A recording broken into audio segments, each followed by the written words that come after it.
আমার ছোট্ট একটি রসুন ক্ষেত। আমি আমার এই যে দেখতেছেন কলার গাছ, কলার গাছের সাথেই রসুন চাষ লাগাইছিলাম সামান্য কয়েকটা। তো এখন দেখতেছি সামান্যটা আর সামান্য নাই, এ সামান্য হয়ে গেছে অসামান্য। কি চমৎকার একটা রসুন ক্ষেত হয়েছে, একবার সামান্যতম পরিচর্যা এই কলার সাথে লাগিয়ে রেখেছি। এখন তো দেখছি যে দারুণ হয়েছে, এবং আবহাওয়াটা ভালো হওয়ার সাথে সাথে সব কিছুর মধ্যে একটা পরিবর্তন আসতেছে, সব কিছুর মধ্যে একটা সতেজতা ভাব চলে আসছে। আমার এই রসুনগুলো দেখুন এখন বেশ চমৎকার হচ্ছে। কিছুদিন আগে এগুলো একটু বিবর্ণ ছিল, কারণ শীত ছিল তো। এখন শীত কেটে গেছে, আবহাওয়াটা বেশ ভালো। আর এই রসুনগুলোর মধ্যে মনে হচ্ছে জৈব সারগুলো লাগতেছে, আর রসুনগুলো দিনে দিনে চেহারাগুলো একটু চেঞ্জ হচ্ছে। তো দর্শক, এমনি আমি একটু দেখাবো। এই সামান্য একটা পাটি লাগাইছি, মাত্র 2 কেজি রসুন আমি লাগাইছি।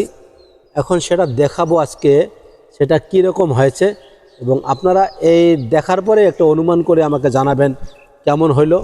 অবশ্যই কমেন্টসে জানাবেন কেমন হয়েছে। সামান্য 2 কেজি রসুন মাত্র লাগাইছি। 2 কেজি রসুন কিনছি 160 টাকায়, এবং এই 160 টাকার মধ্যে কীরকম রসুন হয়েছে আপনারা একটু দেখুন। চলুন আমি একটু আপনাকে দেখাই, গোটা পাটিটা দেখাবো, তারপরে কথা বলতেছি। দর্শক, আমি একটু শুরু থেকে দেখাই। এখানে পাটিটা শুরু, ছোট্ট একটা মাত্র পাটি। এই দেখুন, এই পাটিটা আমি একটা মাত্র পাটিতে লাগাইছি, এবং মাঝখানে কলার সারি রয়েছে। তো আপনাদের একটু দেখাই, দেখুন এই একটা মাত্র পাটি, এই পাটিতে কলার সারি রয়েছে। এই দেখুন কলার সারি রয়েছে, আর ঠিক কলার গাছের সাথেই রয়েছে আমার এই রসুন ক্ষেতটা।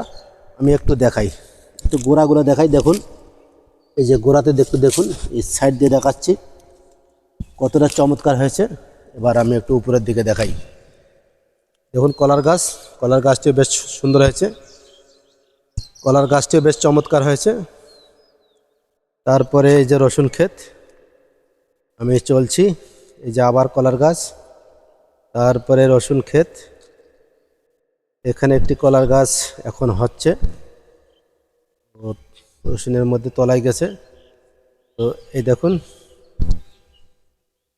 আবার কলার গাছ, এই দেখুন কলার গাছ, আবার রসুন। দেখুন তো কেমন লাগতেছে এই কলার সাথে রসুন, বিষয়টা অনেকটা চমৎকার, তাই না? এবং আমি একটু দেখানোর চেষ্টা করি। লম্বা একটা পাটিতে আমি রসুন লাগাইছি, এবং এদিকে একটু ছায়া ছিল, যার কারণে এদিকে রসুনগুলা ওই পাশের মতো হয়নি। তারপরেও মোটামুটি সুন্দর হয়েছে। এই হচ্ছে এদিকে এই একটা মাত্র পাটিতে লাগাইছি। দেখুন একটা মাত্র পাটিতে রসুন, এবং সেই রসুনটা দেখুন কেমনটা হয়েছে, অত্যন্ত চমৎকার হয়েছে এবং দারুণ। মাত্র 2 কেজি রসুন লাগাইছি, তাতে এত চমৎকার ফলন। আসলে কি আর বলবো, আমাদের মাটি আসলে এর মধ্যে একটা অদ্ভুত রকম শক্তি রয়েছে। আর এই শক্তির দরুন আজকে আমাদের সামান্য সামান্য জিনিস লাগাইছি, এখন দেখুন বেশ অসামান্য হয়ে গেছে। এই চমৎকার বিষয়। তো দর্শক, আমার এই ছোট্ট ক্ষেত, এই ক্ষেতটি আপনাদের দেখে কেমন লাগলো অবশ্যই কমেন্টে জানাবেন। আর আসলে আমাদের মাটি যে আমাদের সাথে প্রতারণা করে না, তারই এটা হলো প্রমাণ। যাই হোক, ভালো থাকবেন, সুন্দর থাকবেন, দেখা হবে নেক্সট কোনো ভিডিওতে। আজকে এই পর্যন্ত, বাই বাই।